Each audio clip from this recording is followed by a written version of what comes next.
Blue moon, you saw me standing alone. An American Werewolf in London is a horror comedy that was released in 1981. Directed by John Landis, the film stars David Naughton, Griffin Dunne and Jennifer Agutter. The film follows two American backpackers, Jack and David, who are on a 3-month holiday of Europe. The pair are on the moors of England, and as night falls, the pair stop at a pub called the Slaughtered Lamb. The Slaughtered Lamb? That's kind of strange.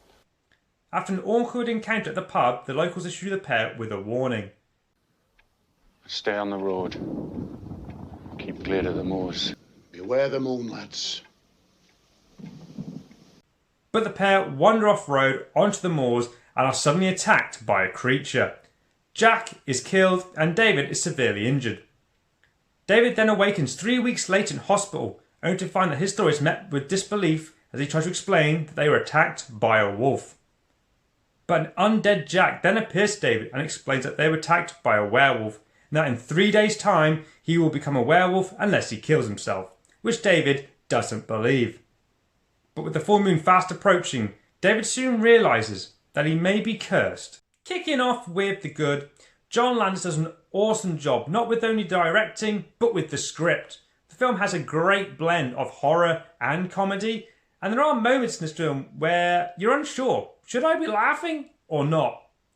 David Naughton and Griffin Dunne are both brilliant in their performances.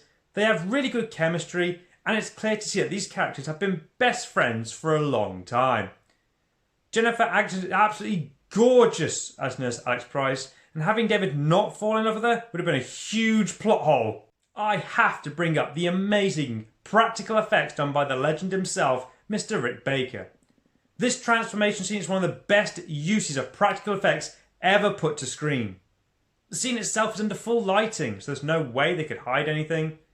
The transformation is not only the best in any werewolf movie, but of all time, because in my opinion, this has still never been topped. The shot of the wolf in the adult movie theatre with a mouthful of blood and a corpse at its feet is the best shot of the creature in the whole movie. When we have the wolf running around London causing chaos and carnage wherever he goes, we have buses and cars smashing together. The wolf effects look absolutely flawless and still hold up really well today. The slow decay of Jack each time he visits David to warn him that he will become a werewolf. From looking like a fresh kill who just wants a piece of toast. Can I have a piece of toast? To then a rotting green corpse who comes to say hello. Hi, David! And then finally a skeleton. And he's always so happy and cheerful. The makeup effects are just outstanding. The wolf howl that is throughout this movie is completely different and sounds nothing like your traditional wolf howl. It's so unique that it will send a chill up your spine every time you hear it. The nightmare/dream sequences that are throughout the film are very important, and to me it shows that David is changing internally from man to wolf and what the consequences could be if he took the monster home with him. There is next to no soundtrack in this movie, and to me that builds and adds tension to some scenes. When Jack and David are walking across the moors and we hear the wolf howl. Did you hear that? I heard that. There's no music in that scene. Also, with the guy on the London Underground, sees the wolf, fucking bolts. You hear his shoes hit that floor faster than anything as he's bouncing around corners. Good Lord.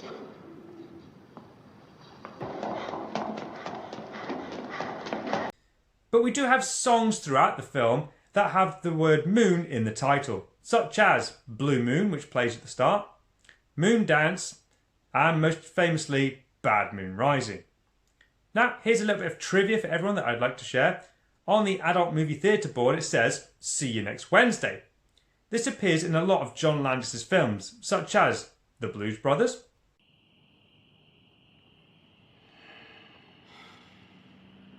Coming to America,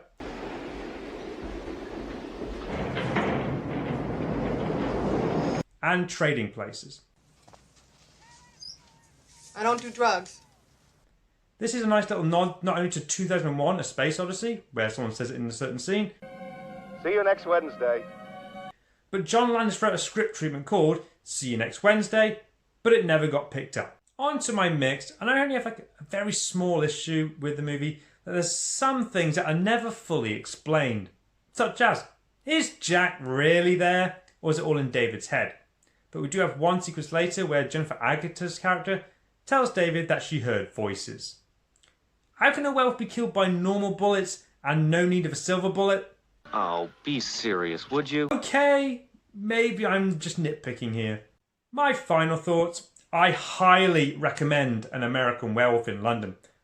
This could be the greatest werewolf film ever made. The film combines horror and comedy extremely well. Combine that with the amazing practical effects done by Rick Baker, which have stood the test of time, make this movie stand out. The transformation scene is iconic and it's horrific yet fascinating. The scene itself is a benchmark for practical effects.